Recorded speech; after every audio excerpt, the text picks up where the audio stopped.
Hey, Dehya, you're back. Are these two friends of yours?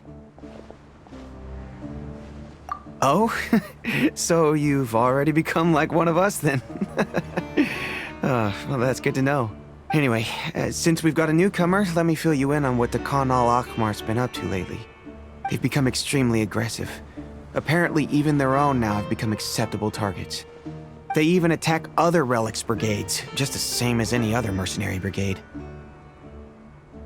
Even the most ferocious beasts still protect their own. And it sounds like they've thrown that straight to the wind. That's right. Once they've collected enough loot off the other mercenaries, they sell it off to a different brigade, or turn to merchants on the black market.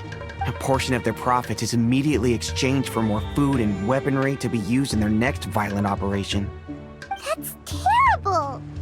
Yeah, and it really makes you wonder why they're so desperate for Mora.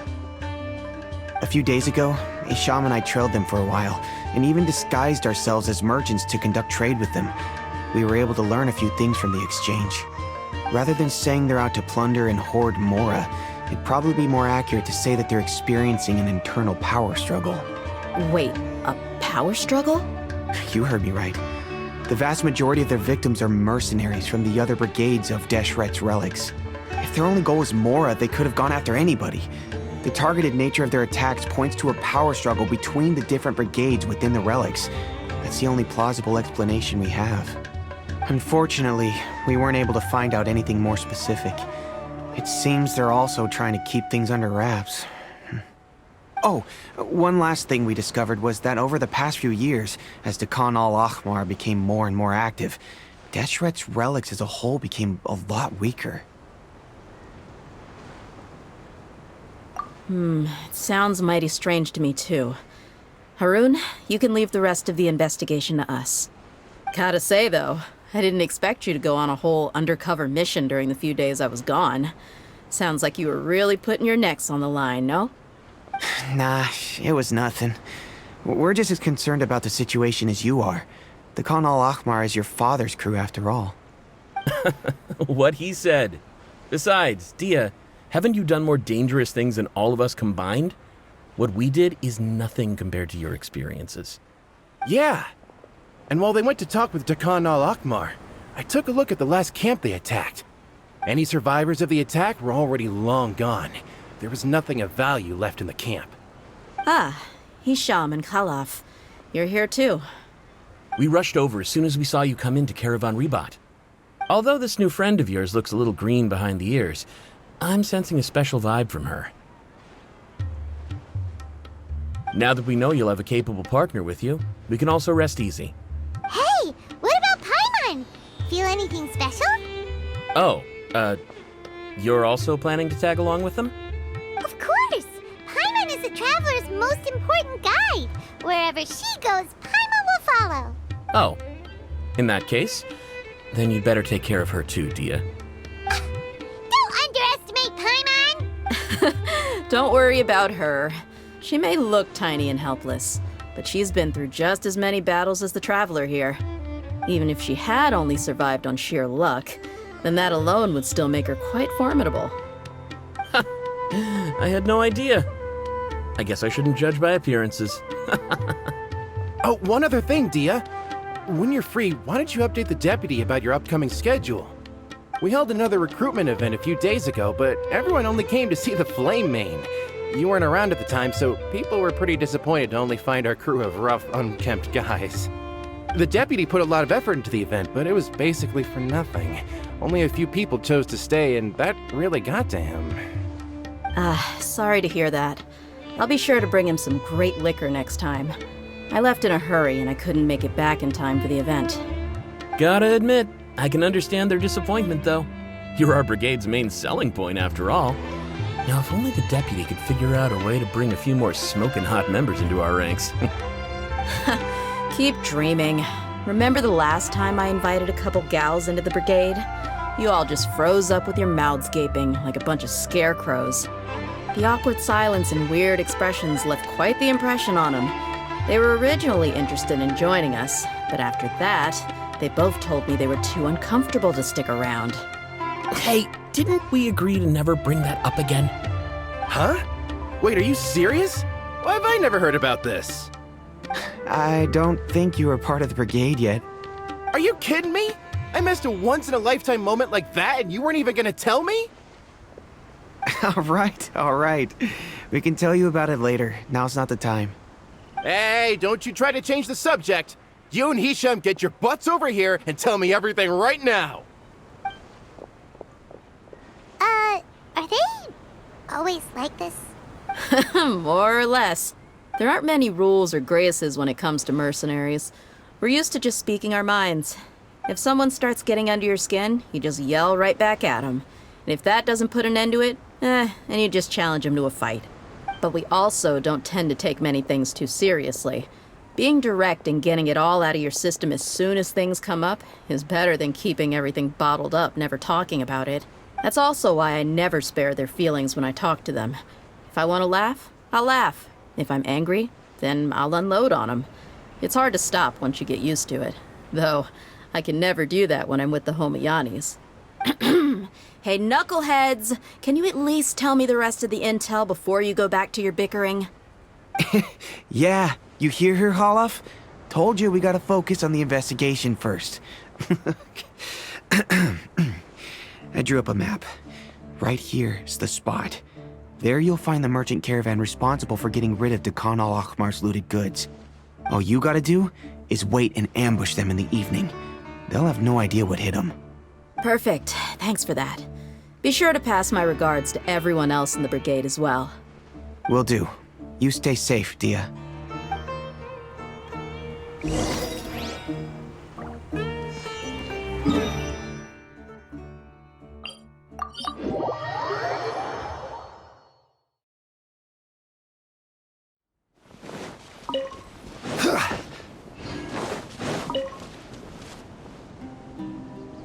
This should be the place. Let's find a spot to hide and bide our time. It's gonna come down to a fight one way or another, so let's all be careful. No need to worry. She knows her way around a fight. I'm not worried about that. What I meant is that we probably shouldn't go too hard on the enemy. After all, we still need to get information out of them.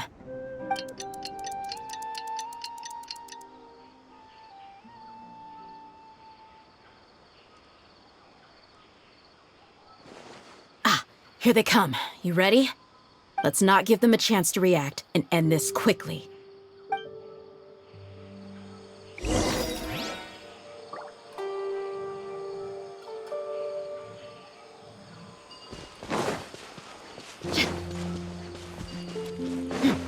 That's close enough. Feeling lucky today? Take that! Busted! Order guide you.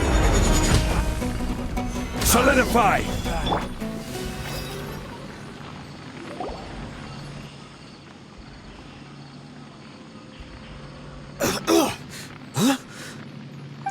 You're the Flamebane. Good. That saves me an introduction. All right, time for a little talk. Are you buddies with Dakan al-Akhmar now? Tell me, what are they after? You know the code of being a mercenary just like everyone else. The first rule is to never divulge key information about our employer. What makes you think I'd talk? That might have worked on an amateur, but I know you're just looking to protect your reputation. Think about it, though. What's your reputation worth if you won't have the other tools you need to succeed in this line of work? Tools like, I don't know, your limbs or eyes? You've got 5 seconds. You might want to think twice about how much your employer's information is worth to you. Whoa! I'm not joking around. We can do this the easy way or the painful way. 2 seconds! I'll save you the trouble.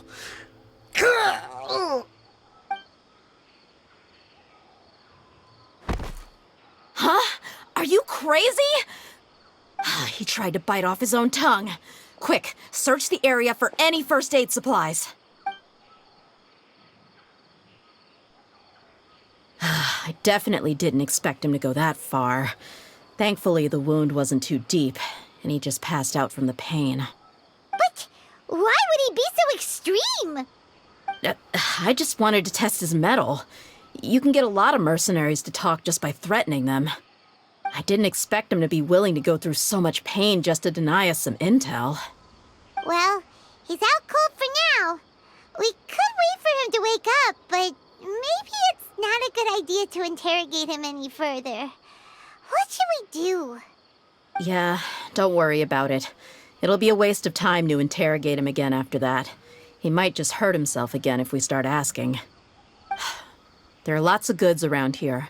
Let's search the area. Maybe we'll be able to find something. I'm really sorry.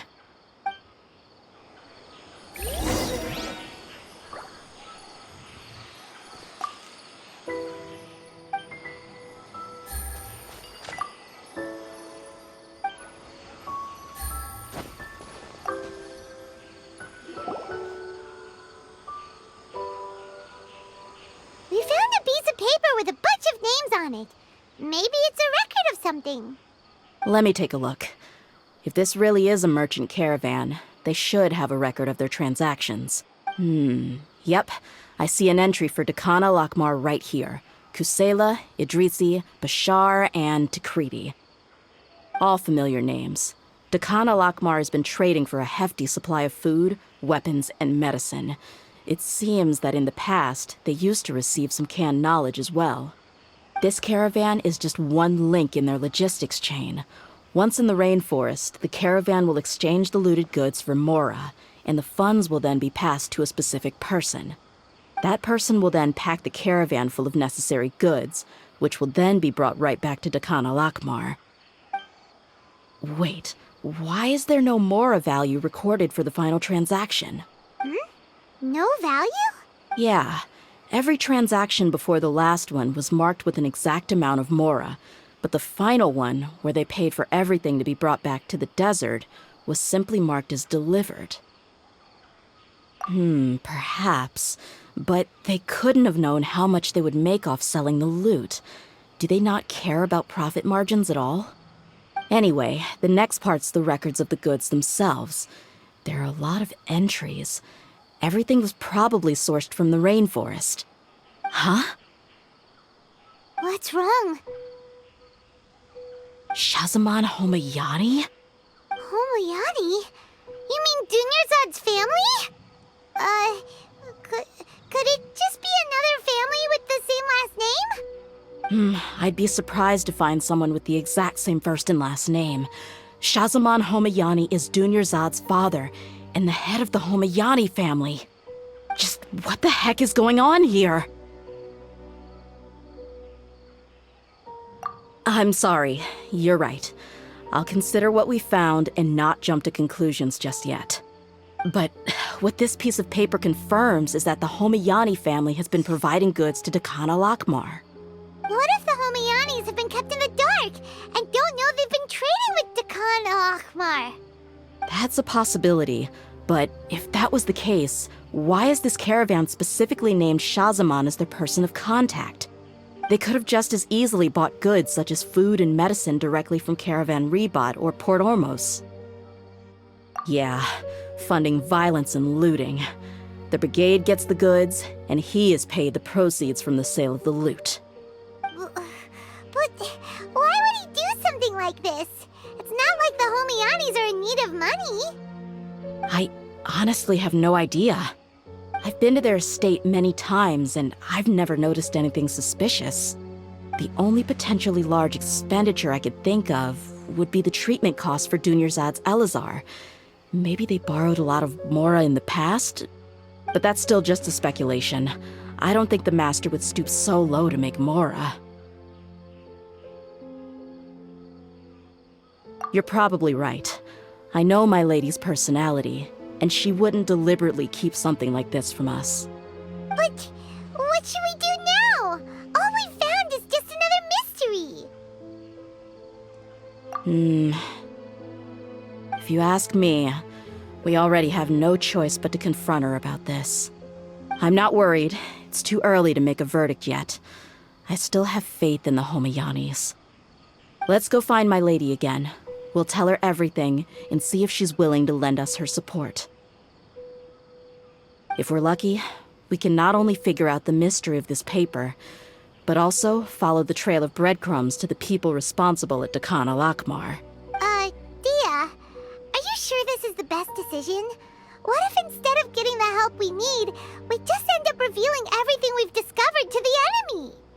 I've considered that possibility. But even still, I want to tell her what we found. I think I owe her that much. True friendship is built on trust. She showed genuine concern for me when we first brought up the topic. I can't repay her kindness with doubt and suspicion. That's not how I deal with people. You're right. Paimon wants to trust Dunyarzad too. Yeah. Let's pay another visit to Sumeru City.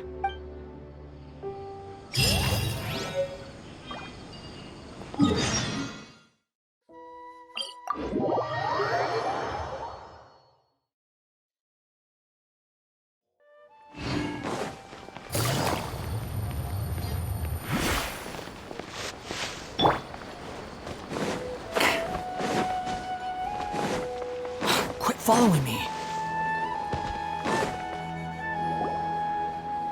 We're back, my lady. Oh, you're back a lot sooner than I expected.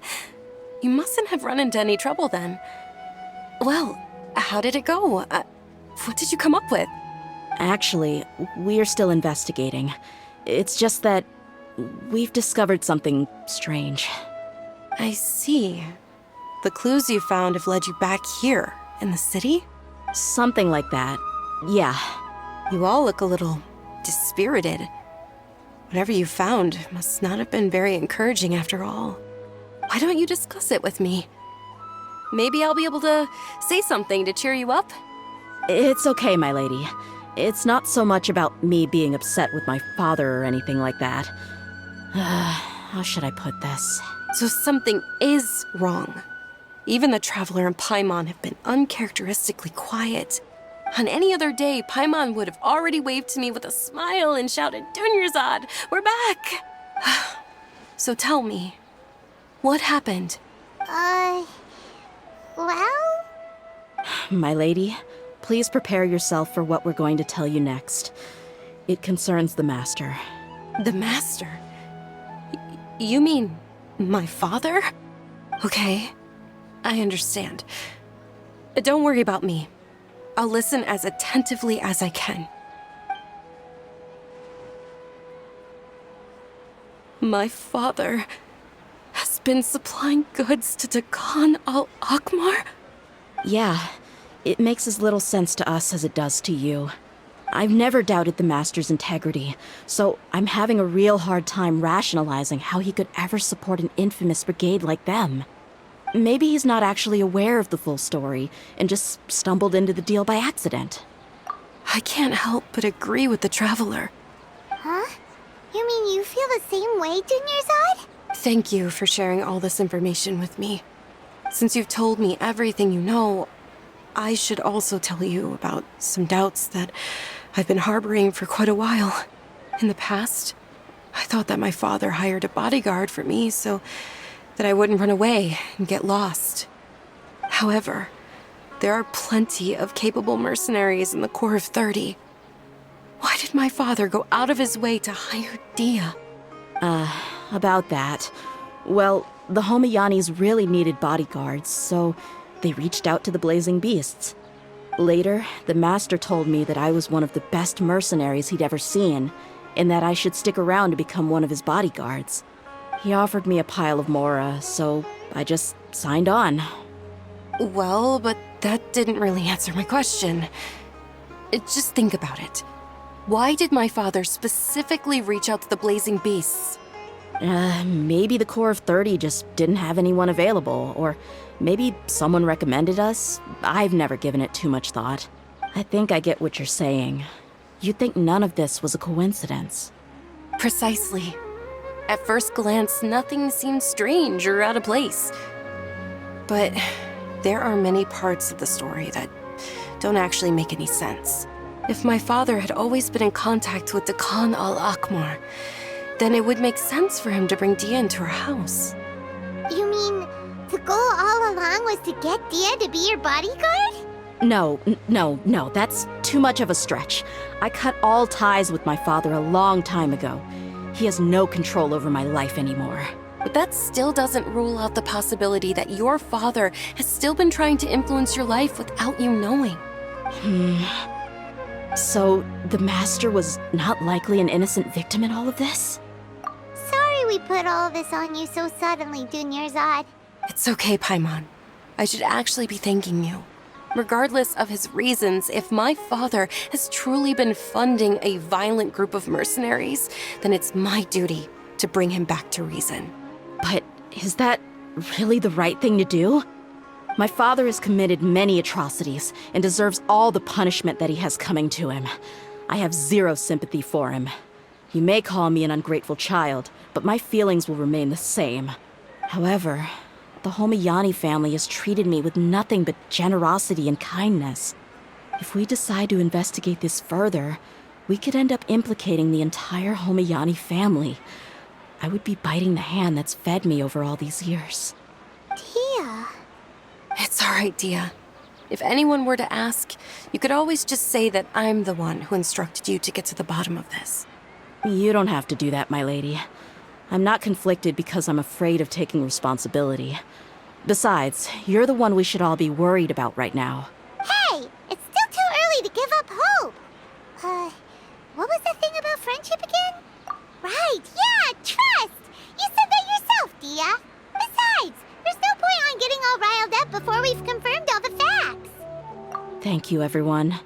That makes a lot of sense. I guess I should always remember the trust that I've placed in people. In which case, my lady, could you ask the Master to come out and have a chat with us? Sure thing. I also hope he'll be able to give us a logical explanation. Let's meet at the usual place then. Usual place? Ah, right.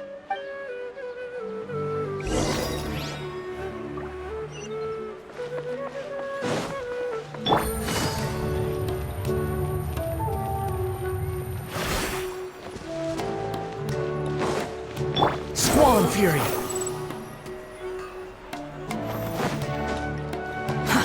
Too slow.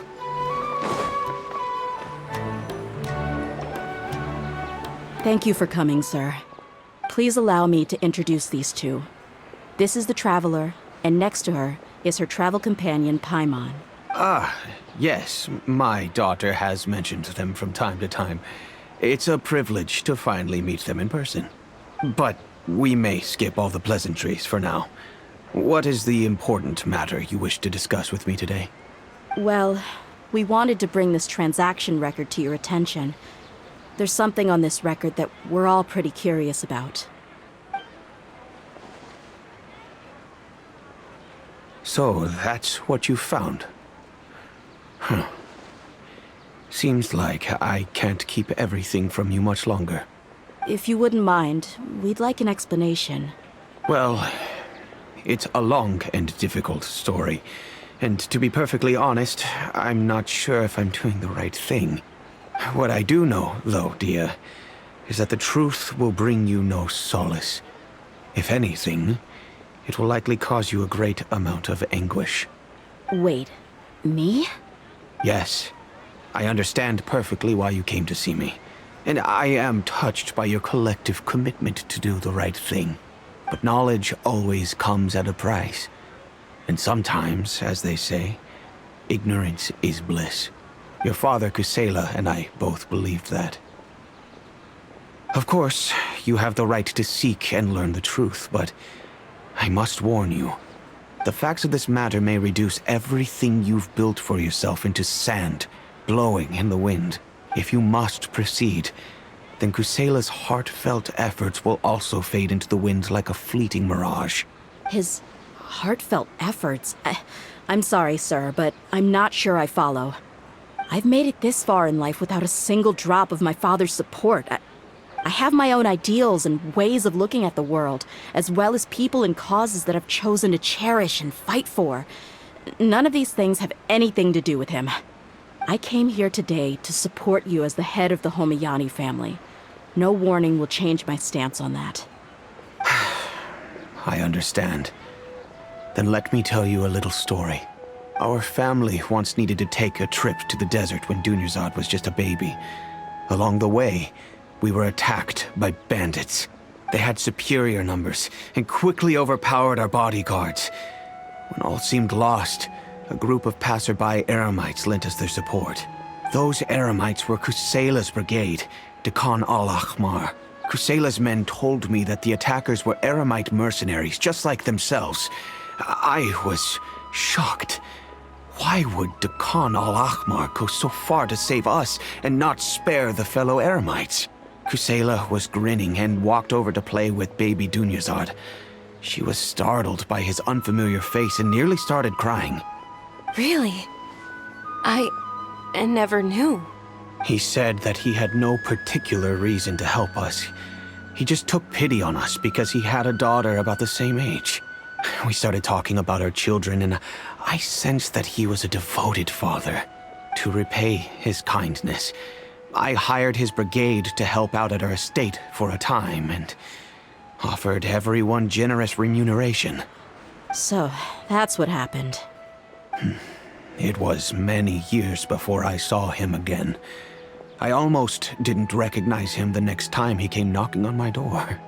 The man I knew to be strong and healthy had been reduced to a shell of himself. He couldn't even walk anymore without his cane. So, what happened to him? He was perfectly fine when I left the brigade. I'm not too sure myself. The only thing that didn't change was his cheery disposition. He said there was absolutely nothing to worry about and that he had gotten into a fight. That was all. He then suddenly asked me if Dunyarzad, now that she had grown, would need a bodyguard of her own.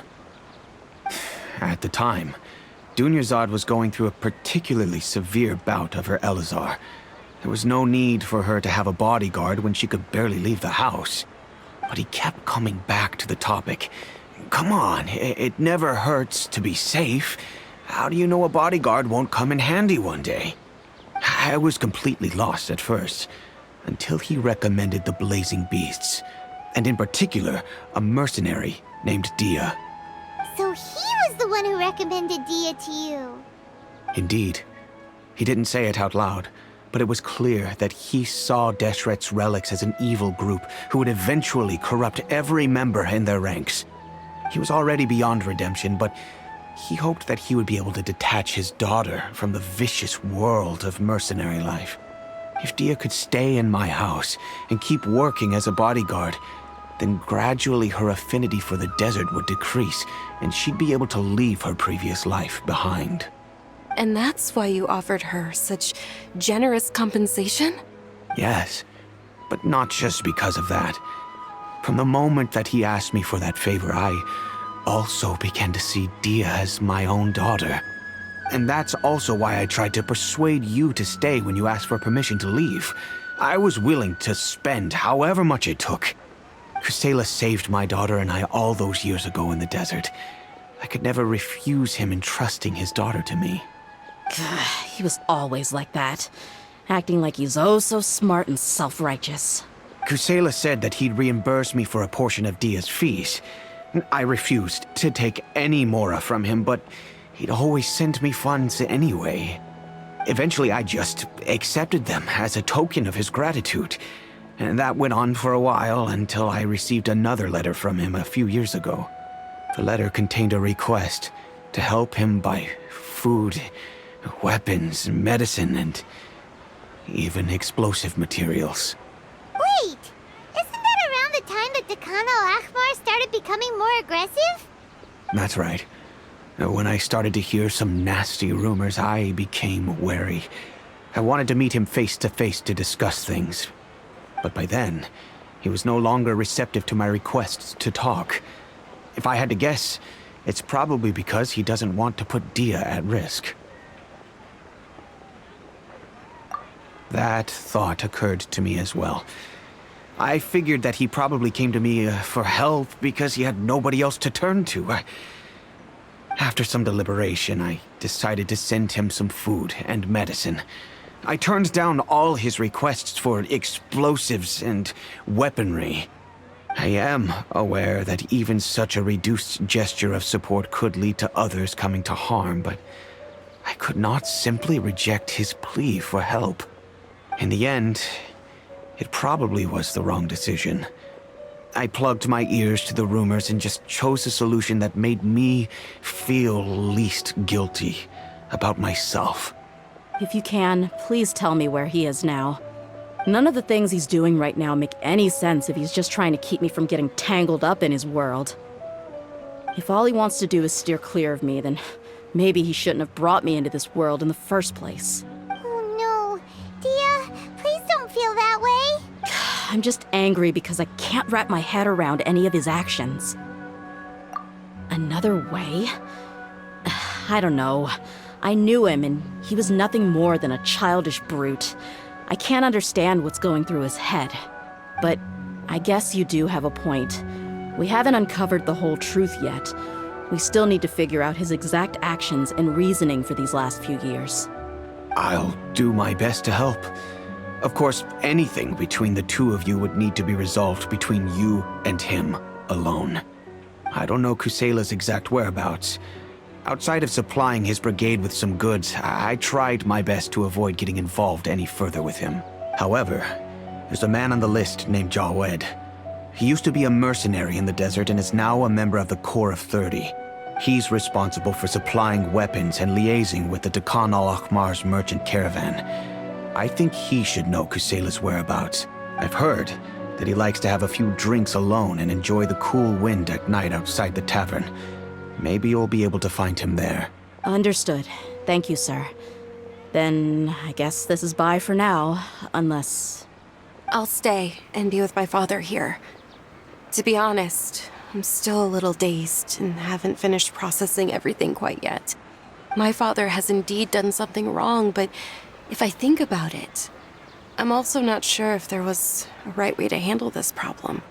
I feel like our only course of action is to turn everything we know over to the Corps of 30 and let them render judgment.